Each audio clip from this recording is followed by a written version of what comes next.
Right. Welcome again to our session today. Today we're going to be carrying on looking at some of the questions that you can come across in the test, and we are basically looking at some of the mixed worded questions that you'll be able to they could give you in your test.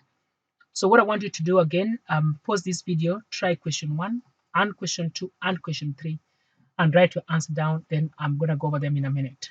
Okay. So pause the video and try the questions. Okay. Hope you've tried them. Question one says that 60 people were asked what color car they drove. The results were recorded in a pie chart, like as shown here. What percentage of people drove black or silver cars?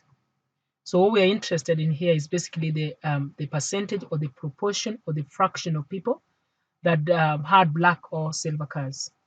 Now, we do not know how many people had black or silver, neither do we know the percentage here.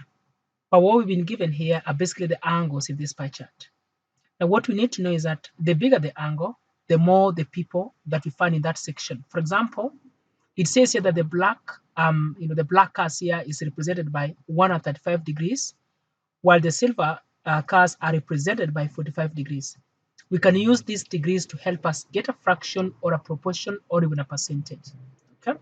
So even if we don't know these 60 people, even if we don't know how many people are driving black or silver, we can as well get the percentage without this. Okay. Now, so to do that, one thing you need to understand is that in a pie chart, the whole circle, the angles, if you add them up, will always make a circle, which means that they add up to 360. So I'm going to think about writing a fraction whereby the bottom number is basically 360 degrees because that's everything. Now, I am interested not in everything, but basically in black or silver cars. So the blacks and then the silvers put together. So what I need to do, I need to add this black and I need to add this silver. I'm going to use the angles, so 135 plus 45. If you add that, you're going to get 180 and you put it at the top. Okay. So it's as if you're saying that altogether we had 360 cars and 180 of them were basically black or silver. Okay, so that's what we're saying here. Now, the next thing I'm going to need to do now is to basically simplify this. Now, when you simplify this, you can start by halving the top and the bottom because they're both even numbers. So you could start by halving. If you halve that, you're going to be that's going to be 180. Another thing you could do is then to divide this by 10 because if a number ends in 0, then 10 can go into it. The next thing I could do here is just basically to divide by 9. 9 goes into 9 once and 9 goes into 18 twice. Okay, so I can't simplify this. So the fraction I'm ending up with here is basically half. It means that half of these cars altogether were black and silver. And if you look at this, if I was to color this part, you can see that basically if I color black and silver, it's basically a semicircle, which is basically half. Okay, so this part is basically half. That's why we're getting this. So by that, you can see that this is going to be 50% because half is always 50%. If you don't know how to do that, remember percentage means out of 100, not out of 2. So we need to change this to 100 by times it by a number. Now 2 goes into 150 times. So I'm times it by 50. I ought to times this one by 50 as well. What to do at the bottom, you do to the top. So here I've got 50. So the answer is 50 out of 100, which is basically 50%. Okay, so that's the answer there, is 50%. So half. Now, question 2 says, express the proportion of people who drove blue or red cars as a fraction in its simplest form. Now, with this one, we're not changing our answer to percentage. We're just leaving our answer as fraction.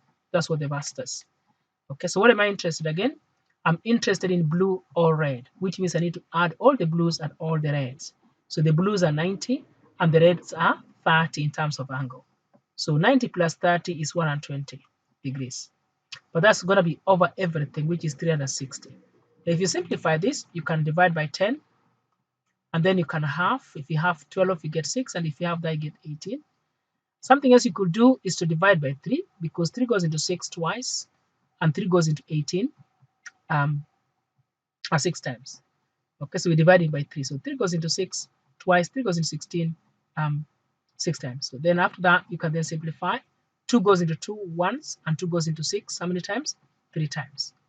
Okay, so the answer is 1/3. So you can put 1 there and you put 3 there. So it's 1/3. So that means that 1/3 of all these cars that we have are basically blue or red. Now, question 3. Greg has a bag of peanuts. He eats 1/20th of the bag each day. How many days will it take him to eat 40% of the bag of peanuts?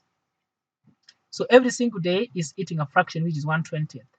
Now what we need to do here is first to change that 1/20th to be percentage, because we've been given percentage here of what is eaten altogether, but this is a fraction, so we could change that into percentage so it's easier to compare.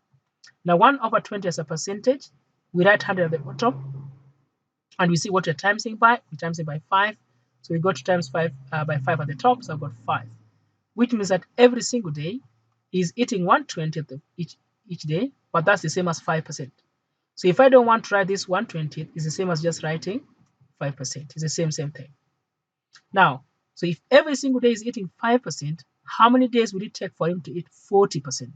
In other words, how many 5% are in 40%? So to do that, you just divide. All right? So 40% you divide by 5%. If you do that, you're going to find that it's going to be 8, which means that it takes 8 days to eat the 40% of the bag. Okay, so that's what you need to do. So again, change 1/20 to the percentage and see how many 5% are in 40%. That will tell you how many days he's spending here. Okay, now I'm going to go back to question 1 and 2. And just to help you again with some of the things they can still ask in a question like this that I would like you to know. Now, remember they told us that 60 people were asked what color car they drove. But question 1 is in terms of percentage and question 2 is in terms of fraction. Do you think we can use these percentages and fractions to find exactly how many people owned each car? Okay, to do that, if you want to see how many people own black or silver, we know that they're 50% of everything. Now, 50% of everyone is basically 50% of 60. And 50% means you're dividing by 2. So you're halving things. So if you're halving, if you get 50%, you just half. Okay, so half of 6 is basically 30. It means that those who own black and silver put together were 30 out of the 60. Okay, now question 2 says express the proportion of people who drove blue or red cars as a fraction in simplest form. So pretend that I'm interested into knowing how many people in terms of number, not fraction, how many people had blue or red car. Okay, so we know that they're going to be a third because it says there. So 1/3 of everybody. But everybody's one is 60. So we need to get 1/3 of 60. To get 1/3 of a number, you split the number into 3 parts because a third means 3 parts. So 3 goes into 60 20 times. Okay, which means that those who had blue or red car, if you put them together, they were 20. Okay, now 20 out of 60, if you simplify very, very well, let's simplify backwards. Dividing by 10, you got 2 over 6. And then dividing by 2, you got 1 out of 3. It's the same a third that we had here earlier on. Okay, so that is how to try this kind of, that's how to do this kind of questions.